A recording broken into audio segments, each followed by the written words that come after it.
এবার ভিক্টোরিয়া হাউসের সামনে সভা করতে চেয়ে হাইকোর্টের দ্বারস্থ হলো আইএসএফ। আগামী 21শে জানুয়ারি দলের প্রতিষ্ঠা দিবসে সেখানে কর্মসূচি পালন করতে চায় আইএসএফ।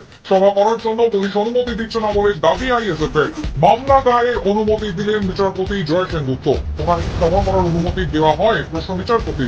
তৃণমূল কংগ্রেস ওখানে সভা করে জানালেন আইএসএফ এর আইনজীবী। আগামীকাল শুনানি।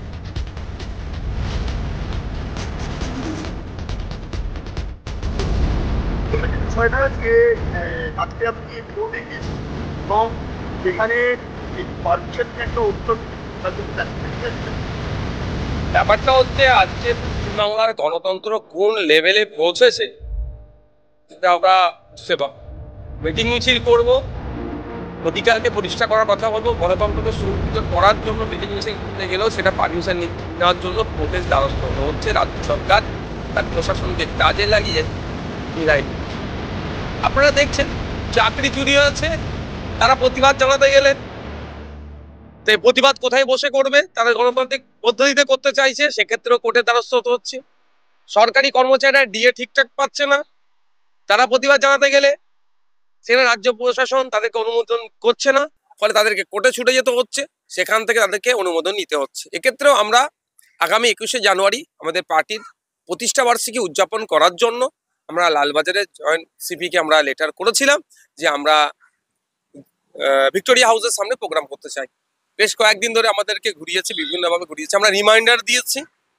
তারপরে ওরা জানাচ্ছে যে ওরা ডিনাই করছে বিভিন্ন কারণ দেখিয়ে।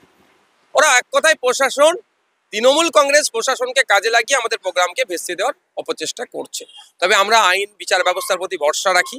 মাননীয় বিচারপতি মহাশয়রা দেখছেন সারা রাজ্যের কি পরিস্থিতি পৌঁছাচ্ছে, সুতরাং তাদের কাছে আমরা দ্বারস্থ হয়েছি, কোর্টের দ্বারস্থ হয়েছি। আমাদের মামলা গ্রহণ করেছে, আগামীকাল মামলা ডেট আছে। আমরা আশা করছি প্রশাসন আমাদেরকে অনুমোদন না দিলেও কোর্টের অনুমোদন নিয়ে আগামী রবিবার বেলা 11টা থেকে ভিক্টোরিয়া হাউসের সামনে আমরা প্রোগ্রাম করবো। ভিক্টোরিয়া হাউসে যদি আবারও প্রোগ্রাম করতে গিয়ে আগের বছরের মতো পরিস্থিতি তৈরি হয় তাহলে দেখুন, প্রশাসন যদি সক্রিয় থাকে কোনো রকম হিংসা হয় না। প্রশাসনই যদি এক প্রকার নিষ্ক্রিয় থেকে ওই ঝামেলাকে প্রমোট করার চেষ্টা করে, তবে আমরা কোনো রকম ভাবে কারো প্ররোচনায় পা দেব না। আমাদের কর্মী সমর্থকদের উদ্দেশ্যে বার্তা এটাই, আমরা প্রতিষ্ঠা দিবস উদযাপন করতে এসেছি।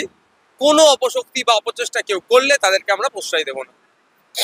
আচ্ছা, তারপরে প্রশ্ন